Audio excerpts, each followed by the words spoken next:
for this third and final game, played between Vladimir Kramnik and Magnus Carlson, I want to show some important moments in it that will enhance the material that we covered in the previous game and maybe also introduce some slight variations on the same themes. So the first position that I want to show arises here after rook to d1.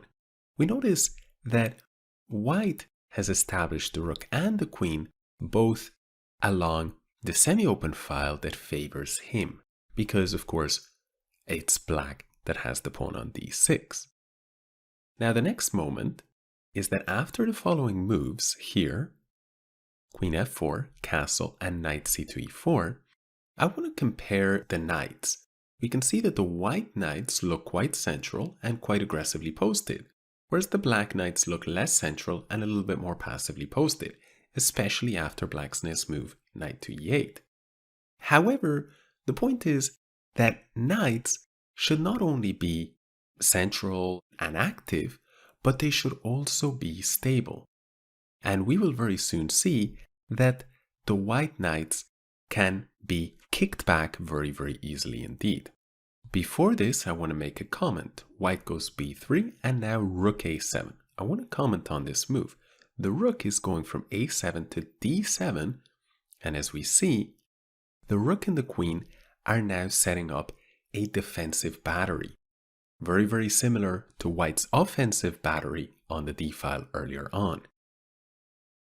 We fast forward some moves and we get to this position, and we see that now with the knight on c7, the pawn on e6 is being defended, and so black is threatening the move f5.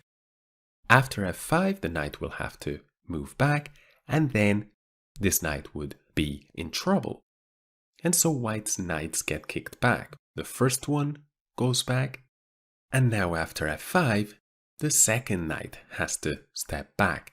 But black is not done just yet. He goes g5, queen d2, and g4. And so we see that white's knights are really being kicked back a lot before they can find any measure of stability. Now black plays the move bishop g5, creating a threat that can only be stopped with the move e3. And this is very useful for black because he now gains full access of this f3 square. Notice that the g-pawn had already moved and now the e-pawn has moved. This is a big problem because eventually that square can be used by one of black's knights. Can you see which one is most likely to use it? Of course, it's the knight on c6. The next point to mention is that after rook f to f7, black connects his rooks. Once again, we see this very, very important point surfacing. White goes king g1, and now black steps back with his knight. At first sight, this seems like a bad move, but when you think about it, this knight on c7 is having very, very few options. However, on e8, it's eyeing up that f6 point, and from f6 it may jump into e4, which is a nice central square. White does similarly. He plays knight e2. Notice how the knight on c3 also has very few options. Knight goes to e2, and now the knight for black jumps to f6, knight jumps to f4. Of course, this carries a threat, so black must deal with this. And here, the next moment I want to talk about. White plays the move queen to c3, and in this way he prevents knight e4. The point is that if black does jump to e4 after queen h8, it would be checkmate. So we can see the power of the queen when it is set up as not just a battery with queen and rook, but also a battery with queen and bishop can be very, very strong. Black stops this, and after b4 is now able to jump into that square. Black so far has won the battle of the knights. His knight is not only more central than white's counterpart here on f4, but it's also more stable. And the reason is because the white knight on f4 can be, first of all, eliminated by an enemy piece, and secondly, it can also be pushed away if this pawn on e6 does advance in the future. Now, after knight e4, white must move his queen, black moves his rook, and now queen a4. Now, one thing I want to remark on this move is that, of course, it's a very tempting move by white to move to a4 because c6 and a6 are both undefended. I also had b6 highlighted because I wanted to show that all of the points are undefended. However, we know that queens should be centralized. And, of course, not just queens, but also knights. And so black's next move is very clever. He goes knight to e5. This is both a bold and a clever pawn sacrifice.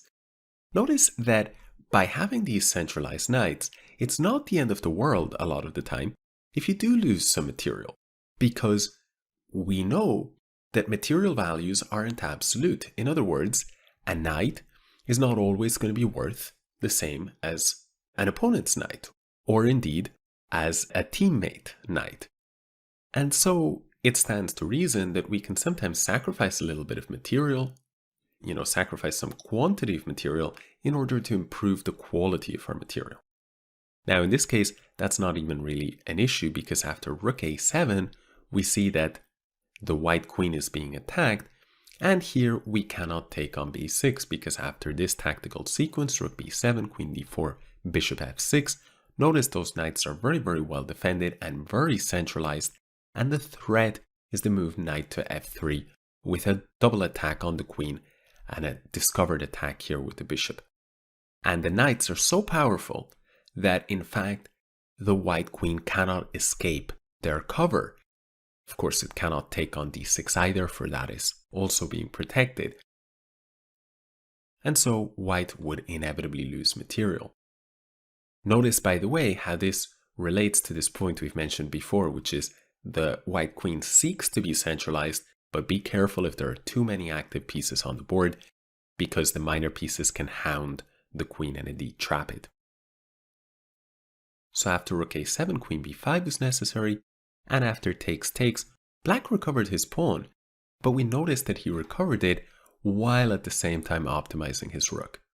That rook, which a few moves ago, if we see, was on d7, now all of a sudden emerges on a2, on the 7th rank, and pressing against the target here on b2, and indirectly pressing against the target on f2. Therefore, after rook c8 check, king f7, white goes knight to d3 in order to defend, but that does mean that the knight is now a little bit more passive. Black steps bishop back to f6 to support on e5. And this is a clever little point, because after knight takes e5, black is happy to go d takes e5. This pawn here on e5 not only covers f4, but we will soon see why it's such an important and useful pawn. White goes back with the rook to c2, forced to go passive in order to defend the bishop, and now black plays rook e7. I want to comment on this move.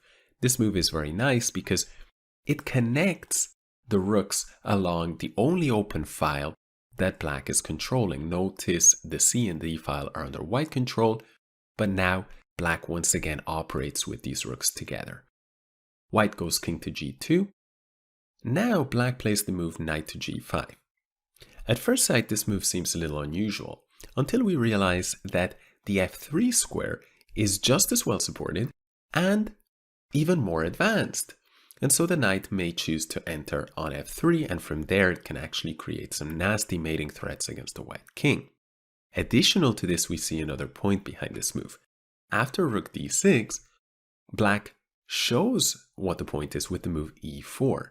Now this completely kills white's knight on e1. We see that there's no longer an option to go via d3. After bishop takes f6, king takes f6, white goes king f1, and, well, he is simply reduced to defending this knight in anticipation of black's entry on the 8th rank.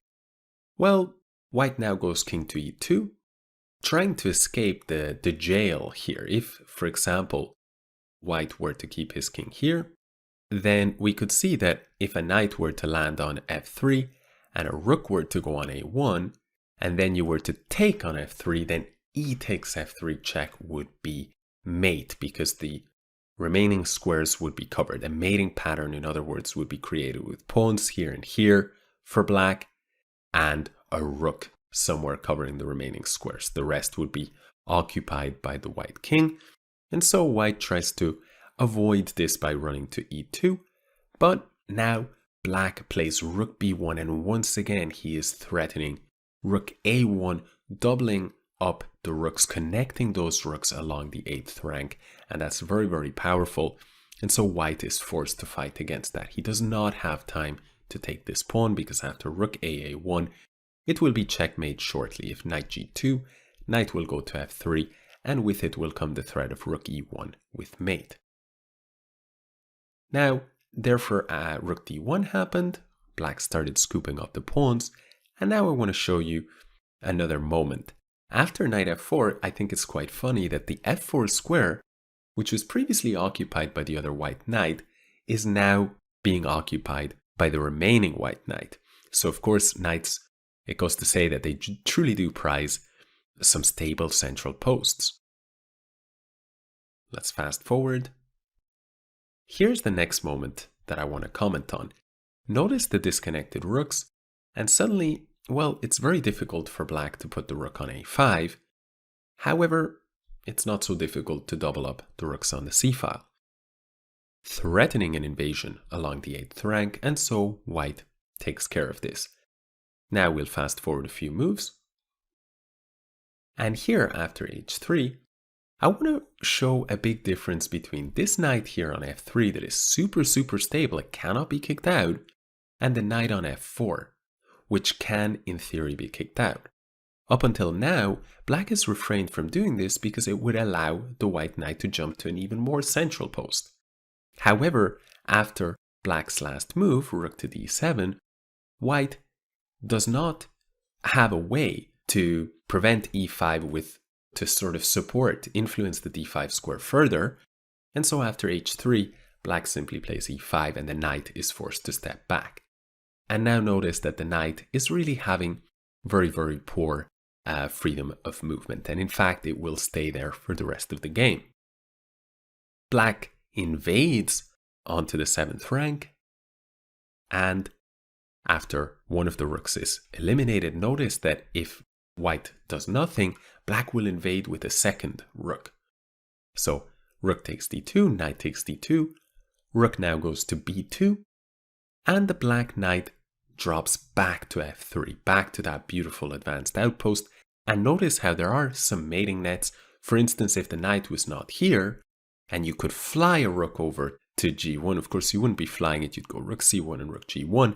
That is a nasty mating net, and this knight is of course playing a vital role in that. Notice this knight as well, how limited it is by the ugly looking doubled pawns, ugly looking but extremely effective doubled pawns that black has. After king F1, well, now the white king is a little bit better placed, but after B3, there is a problem. Rook takes B3 will run into knight D2 check. And so, after B3, white had nothing better than to go king G2, but here, with Magnus's next move, he forced the great Vladimir Kramnik to resign. He played rook to C2, and I think it's a very fitting end to a beautifully played game by a young Magnus Carlson. The invasion along the 7th rank ends white's hopes of survival. If white retreats his rook, then of course this knight that is unstable and passive falls, and if not, well, if white captures this rook, the problem is that this pawn on the 7th rank, as we talked about in the very first game that we showed you guys, pawns on the 7th rank cannot be underestimated. Of course, in the first game there were 3 pawns on the 1st rank, so that was a more dramatic case. But even here, there's nothing to be done about this pawn. If white, for example, goes knight to C1, then black will go check, and knight to D3. And notice once again that ugly looking doubled pawn on E4 is playing a beautiful and vital role, supporting this knight on D3. And even in the absence of heavy pieces, a knight on a square like D3 is incredibly powerful. It forces this knight to abandon its post, and now, after queen, knight takes, black will of course convert this rather easily. Well, there was one other variation that could be shown. If king F1, knight D2 check, king E1, and now knight B3. The pawn will promote anyway and will cost white his piece. So this game really was a game that I think had some spectacular knight maneuvering. This is of course a hallmark of the top players, and it also had some good play with the rooks and with the queens, and so I hope that it added to the coverage of the Mikhail Tal Paul Karish game that we saw before this, and this more or less covers our discussion of all the pieces. The only piece that we haven't spoken about in detail is the king. And when it comes to optimizing the king, I have just two broad categories of the game that we should look at. The first broad category is when there are a lot of pieces on the board, in the opening and in the middle game. The way to optimize the king is very simple. Just keep the king safe. However, as pieces are removed from the board, then king activity becomes very important, to the point where oftentimes it is crucial. And that is what I want to show you. Now, we will only spend a few minutes showing 2 or 3 positions of endgames where the active king is what decides in one side's favor. But the reason I don't want to spend too much time on this is because it's actually a domain that is more comprehensively studied in topics relating to the endgame. But nevertheless, it's, I think, important enough that I would like to show you 2 or 3 examples to round off this section nevertheless. So I shall see you there.